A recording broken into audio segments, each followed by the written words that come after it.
これから始まる大レースひしめき合っていななくは天下のサラブレッド4歳馬今日はダービーめでたいな走れ走れ牧場を本命穴馬かき分けて走れ走れ牧場を追いつけ追い越せ引っこ抜けスタートダッシュで手遅れるどこまで行っても離されるここでお前が負けたならおいらの生活ままならぬ走れ走れ走れ牧場を本命穴馬かき分けて走れ走れ走れ牧場を追いつけ追い越せ引っこ抜け走れ走れ走れ走れ走れ牧場を本命穴馬かき分けて走れ走れ走れ走れ走れ牧場を追いつけ追い越せ引っこ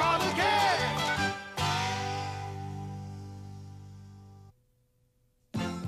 Hari ng Green Meadows Farm o Midori Makibao ang bagong pangalan ni Makibao. Matapos siyang umalis sa Green Meadows Farm, pumasok siya sa Maydude Training Center.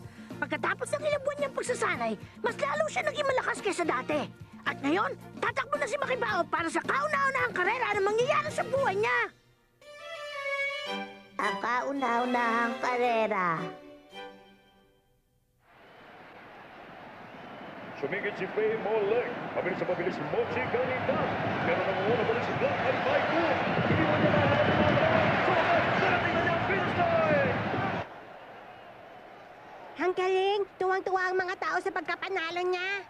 Oo nga, tama ka. Ang sarap talaga manood ng karera ng kabayo. Kakaiba sa pakiramdam, bigla tuloy sumakit ang tiyan ko.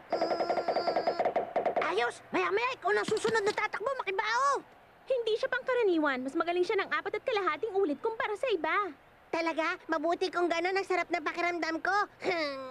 Makibao, alam ko excited ka. Pero kailangan mo maging kalmado. Pag nagpadala ka sa nararamdaman mo, baka hindi ka na makatakbo na maayos. Ano bang ibig sabihin ng sinabi niyo? Ganito ang ibig sabihin ng Makibao. Tingnan mo yung kabayo na yun. Nung una maayos naman siya, pero dahil sa ingay ng mga manonood, kaya siya nagkaganyan. Bigla siyang natakot at naapektuhan tuloy ang pagtakbo niya, kaya hindi niya natapos ang karera gaya ng plano nila. Ikaw rin, kailangan kalmado ka lang hanggang sa makaabot ka sa finish line. Maliwanag ba? Oho. Ayos, dapat siguro pumunta na tayo ngayon sa check-up area. Mataro, gusto ko sana kumain. Meron kaya ako makakain doon sa check-up area. Nasa 4th round na po tayo. Mahaba na naman ang tatakbuhin ng mga kabayong katutungtong pa lang na 3 taon. Papunta na ngayon ang mga kabayo sa check-up area. Pumasok ng number 5 na kabayo. Tumitimbang ito ng 430 kilos. Sumunod naman ang number 6 na si Eugene. Tumitimbang naman siya sa 503 kilos. Bigla nagpalakpakan ng mga manonood. Hindi, nagtawanan pala sila. Pumasok na ang number 7, si Midori Makibao. Kabayong pangarera ba talaga yun? 100 kilos lang ang bigat niya. Marami ang magugulat pag nakita siya. Bulilit! Galingan mo, ha! Hoy! Pumunta ako rito para panoorin ka lang! Pagagalit ako sa'yo kapag nagpatalo ka! Salamat! Maraming salamat sa pagpunta niyo rito para ipakita ang suporta niyo sa akin! Papa, tingnan mo. Kumakaway pa sa mga manonood si Makibao. Ayos lang siya. Mukha naman siyang kalmado. Di pa rin tayo nakakasiguro kahit na gaano kakalmado ang itsura niya ngayon. 3 taon pa lang siya. Hindi natin alam kung ano susunod na mangyayari. Ha? Kahit anong bagay pwede tumakot sa kanya. O kaya naman, bigla siya matakot sa ibang kabayo. Pero karaniwan lang yun para sa tulad niya. Oo nga, tama. Naalala ko tuloy nung maliit pa si Makibao. Ayoko na tumakbo. Ganun pala kasakit yun, kaya hindi na ako ulit tatakbo kahit kailan. Dahil sa nangyari kahapon, hindi na ako alis sa tabi niyo. Takot na takot siyang tumakbo nun. Umiiyak na lang siya kapag inaaway siya ng ibang mga kabayo. Napakaduwag niya talaga nung bata pa siya. Pero sa nakikita ko ngayon, mukhang ayos na siya. At nakakasiguro ko na siya ang mananalo ngayon. Ha? Hoy, huwag ka muna magsalita ng tapos. Sabihin mo yan kapag natapos na ang karera. Oo, tama si Papa. Mr. Styro, narito rin pala kayo. Oo, narito rin kami. Gusto naming mapanood ang inaabangan ng lahat. Ang number 10 na kabayo. Siguradong siyang mangunguna hanggang sa katapusan ng karera. Siya ang kabayo naming si Saint Ray. Makikita natin ngayon ang number 10 na kabayo.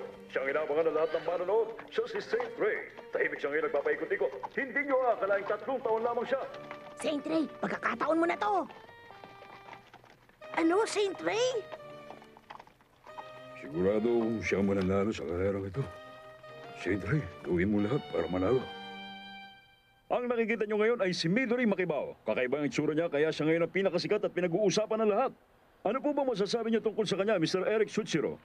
Sa nakikita ko ngayon, masasabi ko parang hindi naman siya ganun kagaling. Kaya lang siya pinag-uusapan dahil nakakatuwa talaga ang itsura niya. Ha? Pero natakbo niya raw yung 500 meters sa loob lang ng 34 na segundo. Totoo ba yun? Pero sa palagay ko, gawa-gawa lang nila yun. Saka kaya rin yung gawin ng mga baguang kabayo galing sa Beard 5. Malapit na pong magsimula ang karera ng mga 3 taong gulang na kabayo. Sa ngayon, nakatutok ng atensyon ng lahat kay Midori Makibao. Sa kabila ng ingay at napakalakas na hiyawan ng mga manonood, mukhang kalmadong-kalmado pa rin ang maliit at puting kabayo sa kanilalagyan niya. Patuloy siya sa ginagawa niyang pagwa-warm up. Anak ko, Mama, ano hong problema? Bakit? Meron ho ba nangyari? wala namang problema, anak. Natutuwa lang kasi ako ngayon dahil nalaman ko na lumaki rin palang malusog ang anak ko. Hindi ko kayo maintindihan. Kalimutan mo na yon. Nakasakay na po ang mga hinete sa mga kabayo nila. Kasalukuyan na silang nasa tunnel papunta sa racing ring. Sa tingin ko, ayos lang si Makibao. Ipakita mo sa kanila na hindi ikaw yung dating maliit at duwag na kabayo. Makibao. Mataro, huwag ka mag-alala. Tatapusin ko ang karerang to ayon sa plano. Gagalingan ko, ipapanalo ko to ng kalmado. Yun ang ipinangako ko noon kay Mama.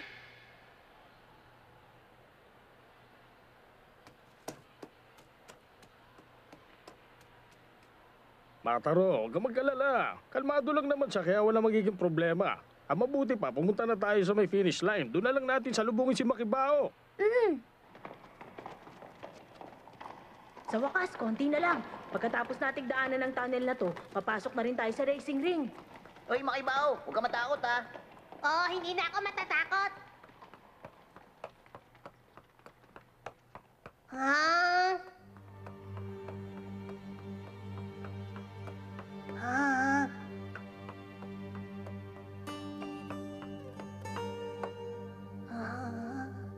Teka, ang taong yun.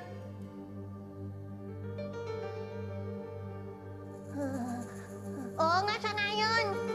Ang ganang maraming sinasabi, ilabas mo si Midori. Dito ka lang! Teka, ano naman ang sato? O ikaw, lumayo ka nga sa akin, tsope!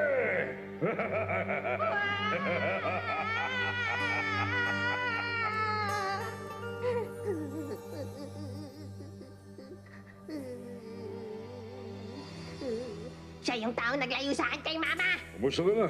Matagal-tagal na panahon din tayo hindi nagkita. Siya nga pala.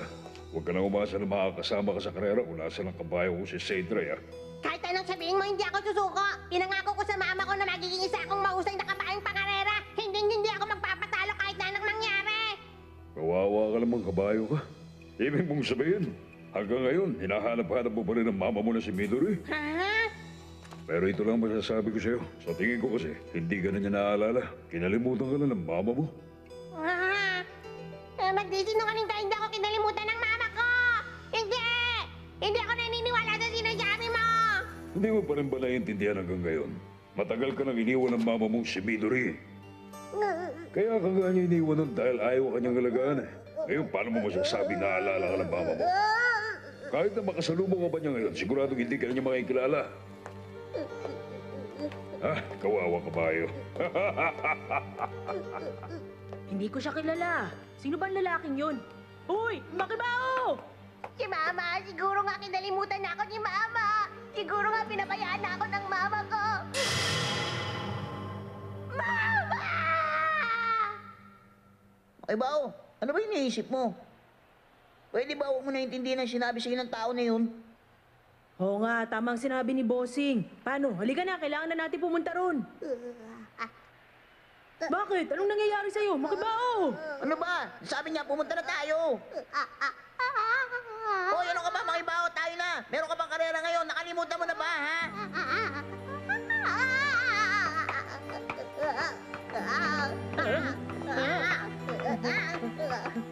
Mukhang maganda itong nangyayari sa kanya. Hindi ko na makontrol si Makibao. Bakit Makibao? Masyado ka ba naapekto nung sinabi ng taong yun? Sabi ko sa'yo kanina, huwag mo na intindihan ang sinabi sa'yo ng lalaking yun. Ano ka ba?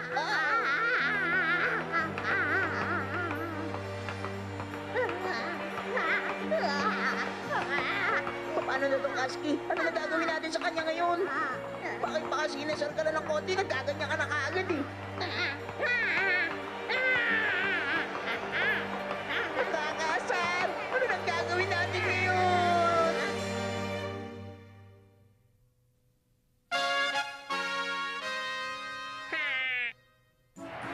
Ayan na po sila, paparating na po rito ang lahat ng kabayo.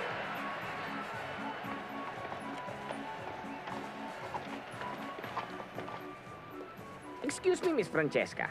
Sabihin mo nga, iniisip mo ba talaga na magagawang ipanalo ng kabayong si Midori Makibao na mukhang aso ang karera na ito? Nabubulagan ka lang. Siguradong babaksak ang benta ng magazine nyo pagkatapos ng karera. Ah, ganun ba? Sa tingin ko kasi, ang nagsasabi nga kabayong si Saintre ang mananalo sa karera ang siyang iiyak sa bandang huli. Ano ka mo? Nagkakamali ka! Hindi totoo sinasabi mong yan! 20 years na ako sa trabaho to at hindi pa ako nagkamali. Naku, kumusta na kaya ngayon si Makibao? Ayos lang kaya siya? Nakita ko wala naman problema sa kanya kanina. Kaya kung wala makikialam, sigurado ako na maipapakita niya na ng gusto ang galing niya. Uyo! Nako! Mukhang meron yata isang kabayong hindi makontrol. Si number 7, si Midori Makibao ang hindi makontrol ng hinete niya. Si Makibao nga yun! Kakaiba talaga ang kinikilos siya ngayon kumpara sa pinakita niya kanina. Nagwa-warm up na lahat ng kabayo maliban na lang kay Midori Makibao na mukhang nawala na ng tiwala sa sarili. Hindi na siya makontrol, mga kaibigan. Kaya nang sinabi ko, hindi siya magaling. Mukha lang siyang kalmado tignan kanina, pero ang totoo, natatakot siya sa totoong karera. At hindi siya nawawala ng kontrol, kundi natatakot siya. Ano ba talaga nangyayari? Bakit bigla naging ganun ang kinikilos si Midori Makibao? Ang anak ko!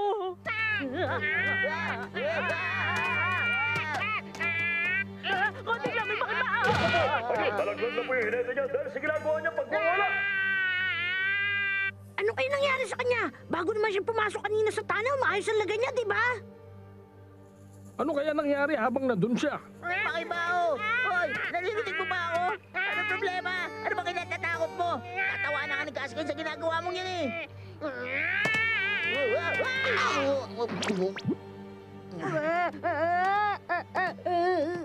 Teka, bakit Makibao? Bakit ka umiiyak? Ang mama ko, pinabayaan ako ng mama ko. Kung ganun, kinalimutan niya na pala ako. Pambira, ano ba talaga nangyayari sa kanya? Malaki ang problema natin. Magsisimula ang 1,000-meter race sa racing ring. At wala pa tayo ngayon sa starting line. Malaki na agad ang magiging lamang ng sino mang magsisimula doon. Pag hindi siya rin nakarating, wala na tayong pag-asang manalo. Kasky, kailangan madala muna natin siya sa starting line. Dahil kung hindi na niya kailangan pa sumali sa karera. Sige,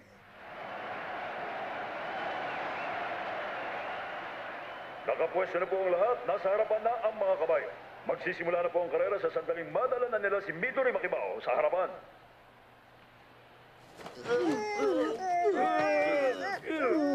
Ay naku, napakawalang kwentang kabayo. Bilis na! Sumunod ka na lang, Makibao! Minaon ka lang! Ano ba kasi talaga nangyayari sa kanya? Ha? Ang mga mata niya! Ganun na itsura ng mata niya nung naghiwalay sila ni Midori. Napakalungkot niya nung sandaling yun. Ibig sabihin, malungkot siya ngayon? Ano bang ginagawa niyo? Pambira, bakit niyo ba sinali sa karera itong pasaway na kabayong yun, ha? Oh, Mr. Styro! Sabihin niyo, meron ba kayong kinalaman kung bakit nagkaganon si Makibao? Sandali, wala akong ginagawa masama sa kanya. Pinalakas ko pa nga ang loob niya. At saka, sinabi ko lang sa kanya na hindi siya makikilala ni Midori kung sakali magkita sila ngayon. Sinabi ko yun nung nandun kami sa tunnel. Pero bakit mo naman ginawa yun? Ha? Umiiyak lang si Makibao kapag naalala niya mama niya si Midori. Nang dahil sa sinabi niyo kay Makibao, nagbalik na naman tuloy siya sa pagiging duwag. Yung pagkawala ng mama niya noon, hindi ko akalain na ganun pala yung kasakit para sa kanya. Kawawa naman siya. Kasalanan ko lahat ito, Makibao. Hindi ko kasi nabayaran ng utang ko kaya wala akong nagawa nung kinuha nila si Midori at dalhin sa Beard Farm. Kasalanan ko talaga. Mataro! Isa ka pupunta! Pupunta ako si Makibao! Hindi alam ni na Bossing Onald at Casca ang nangyayari. Kaya hindi nila alam kung paano pakakalmay si Makibao. Hoy, sandali lang! Mataro! Si Saint Ray ang mananalo sa karerang to. Matutulad sa nagkapira-pirasyong baso na to, magiging kinabukasan na maliit na kapal yun. At tutulad ka rito!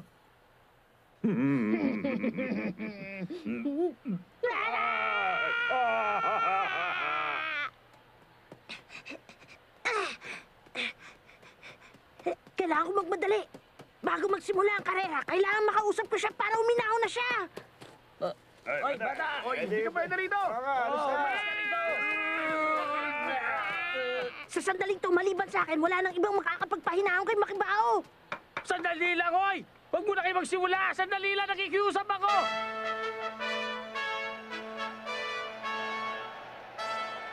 Sa ngayon, nagsisimula na magsipasok sa kanya-kanyang pwesto ang mga kabayo. Papasok na rin po ang inaabangan ng mga manonood na si Saint Ray. Konting sandali na lang at magsisimula na po ang karera. Ang fourth race na to ay para sa mga kabayong katutungtong pa lang ng 3 taon. Teka, meron pa pala isang kabayong hindi nakapasok sa pwesto niya, si Midori Makibao. Kaya ko pumasok na natatakot ako. Ano ka ba naman, Makibao? Pumasok ka na, huwag ka na matakot. Pumasok ka na!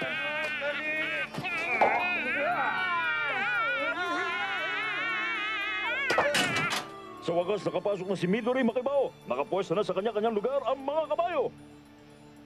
Makibao, huminahon ka lang. Walang mangyayari sa'yo. Pambira, ano ba nangyayari sa'yo? Hoy, ikaw, bulilit, makinig ka. Alam mo ba, konting-konti na lang mauubos na ang pasensya ko sa'yo. Natatakot ako. Ayoko na. Huwag ka matakot, Makibao. Tama si Bossing at gawin mo lahat ang makakaya mo. Ganito na lang ang gawin mo. Huwag ka na mag-isip ng kahit anong strategy. Basta tumakbo na lang kayo simula sa starting point. Kapag bumukas na to, hilahin mo na mabuti ang renda. Ako naman, kakakating ko siya. Maliwanag? Sige.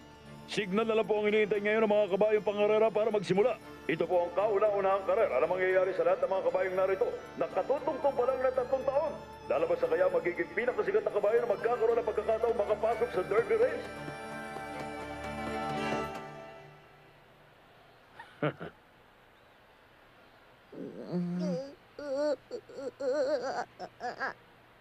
Heto na, sisimulan na ang karera.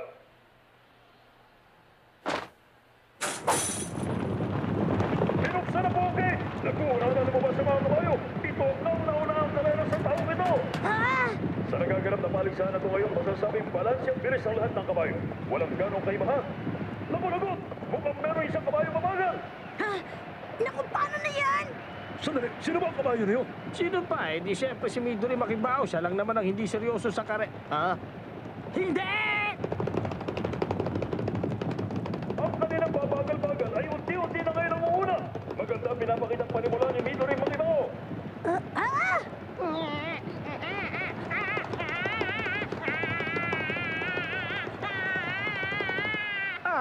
Ayos! Ang galing!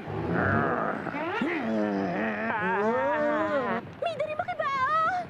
Ayos, ang galing! Mamaya Makibao, ituloy mo lang yan! Ganyan nga! Una mo sila! Napakabilis po ng takbo ni Midori Makibao. Malayo na po ang distansya niya ngayon sa mga kabayong nasa likuran niya. Sige, ituloy-tuloy na natin to, Bossing. Oo nga, sana maging maayos lang ang lahat.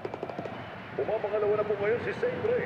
Pero malayo-layo na rin ang distansya sa pagitan ng dalawa ni Midori Makibao.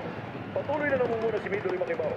Napakabilis talaga ng takbo nila. Ang bilis nilang makalayo sa ibang kabayong nasa likuran. Magaling! Napakahusay talaga ng pinapakita niya sa mga sandaling ito. Ayos! Maya-maya, liliko na tayo. Ngayon na! Liliko na tayo, Makibao! Ngayon na! Bakit, Makibao? Bakit gano'n? Saan papunta si Midori Makibao? Hoy, ano bang ginagawa mo, Kasti? Hilahin mo yung renda. Kanina ko pa hinila. Pero hindi siya sumusunod. Hoy, ano ka ba, Makibao? Sinabi na lumiko ka na! Ano ba nangyayari? Bakit kaya di lumiko sa kanan si Midori Makibao? Dire-diretso lang ang pagtakbo niya. Tingnan niyo! Makibao! Ah, mukhang hindi yata maganda to. Hindi lumiko si Makibao sa may kurba.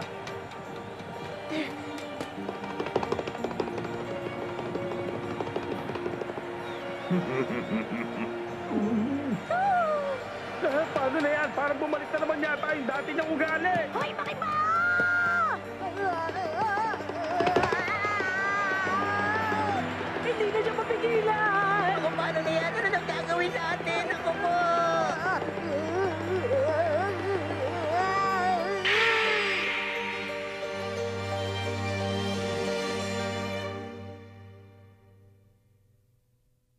馬並みなのねあなたとっても馬並みなのね私は